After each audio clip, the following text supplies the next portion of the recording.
1/10 of a second to form a first impression. And in that time, you decide what kind of person you think someone else is. And that's all just by looking at someone's face, the way they're dressed, their facial expressions, their demeanor. And the way we look, we assume a great deal about someone based on their outward appearance. And whether we realize it or not, our looks can actually affect many aspects of our lives, including our social status, how people treat us, which then in turn affects the way we feel about ourselves. And it can also potentially affect how successful you are. So, walking around, even on campus, it's easy to walk by someone and just make quick assumptions about them based on the way they look. And I'm sure we're all guilty of this, at least to some degree. So I did my research and I got a lot of information about this topic, so I think I'm prepared to teach you all about it.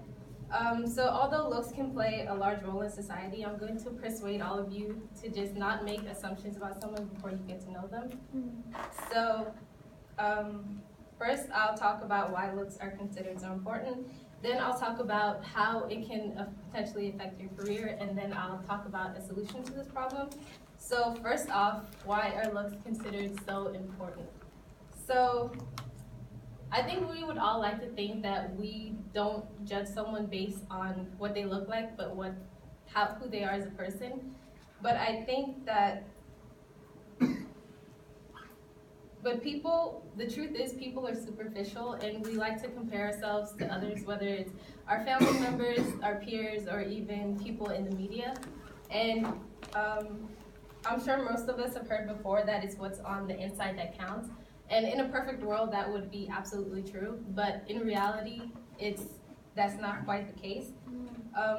So from a young age, I think that's when most of us start to realize that. And according to Nicola Marie Stopp, who's a journalist, published on June 9, 2015, today girls as young as 5 are aware of how different they look compared to people shown in the media. And this just goes to show how strong of an impact the media has, because not only does it influence the way we perceive others, but the way we perceive ourselves as well. So as humans, we like looking at things that are appealing to the eye, and we view others basically like books. If we don't like the cover, we won't bother to read what's inside. And according to Daniel Axt, who's an author of Looks Do Matter, published by the Wilson Quarterly in 2005, researchers at the London's University College conducted a study where they showed people a series of pictures of headshots of people rated unattractive and attractive. And they found that when they showed a picture of someone rated attractive, that this area in the center of the brain called the ventral striatum would show much larger activity as compared to when shown a picture of someone rated unattractive. So this just goes to prove that point. And so this is another diagram based on 3 different studies where students were asked to rate the likability of their classmates, both at the beginning of the semester, which is this area, and at the end of the semester. And you can see from this that at the beginning of the semester, personality was ranked lower and appearance was ranked higher. But towards the end of the semester, when you get to know everybody, then appearance starts to not matter as much and personality starts to matter more. So I just talked about how looks can play a role in society, so now I'll talk about how it can potentially affect your career and how successful you are. So not only do physical appearances affect your personal life, but your professional life as well.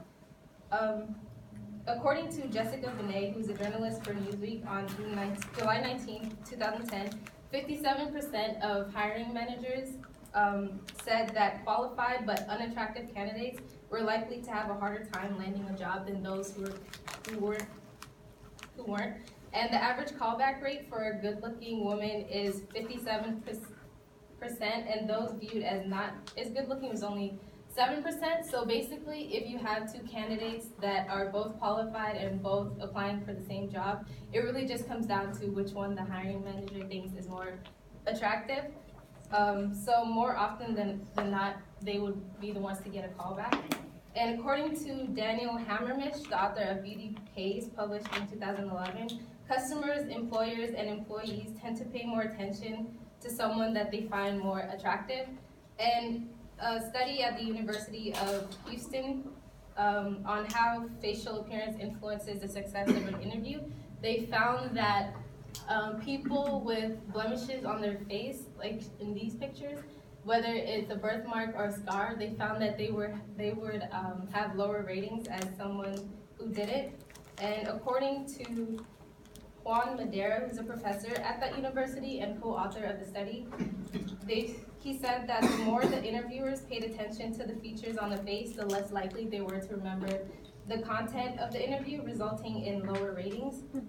So I just talked about how looks can affect how successful you are, and now I'll go on to talk about a solution to this problem.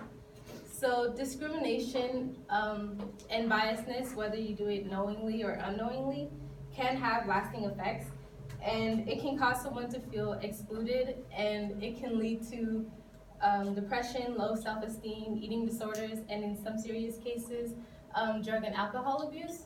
So, but there's something that we can all do to help stop this discrimination, and change starts with each and every one of us. So I think that something we all can do is just not come to conclusions so quickly about someone before getting to know them.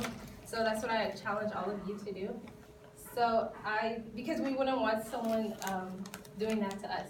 So I just talked about how we can all fix this problem. Now it's time to wrap it up. So first I talked about how looks play a role in society. Then I talked about how it can affect how successful you are. And finally, I discussed a solution to this problem. And hopefully after this, you all are now more open-minded about others and not so quick to judge. And really just consider this: if everyone in the world was blind, how quick would you be to judge someone? Thank you.